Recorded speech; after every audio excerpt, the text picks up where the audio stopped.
ప్రసాదం దగ్గరికి అయితే వచ్చాము. ఇది రెండు పులిహోర 3 తీసుకున్నాము, బెల్లపన్నం 2 తీసుకున్నాము, ఇది వడ తీపి వడ అంటారు కదా అది 2 తీసుకున్నాం అనమాట. ఇలాంటి పూలు అయితే ఇచ్చారు. పులిహోర అయితే టేస్ట్ ఉంది.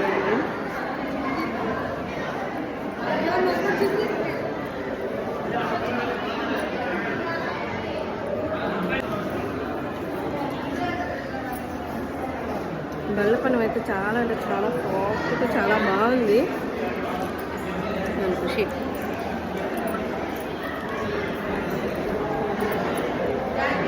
దర్శనం అయితే చాలా బాగా అయిందండి. ఇంకా రాపలే ప్రసాదాలు తీసుకొని తినేసాము బయట నుంచి అయితే. ఇంకా రిటర్న్ ఇంటికి అనమాట. ఇంటికి పోయి ఇంకా వంట చేసుకొని ఉండమే.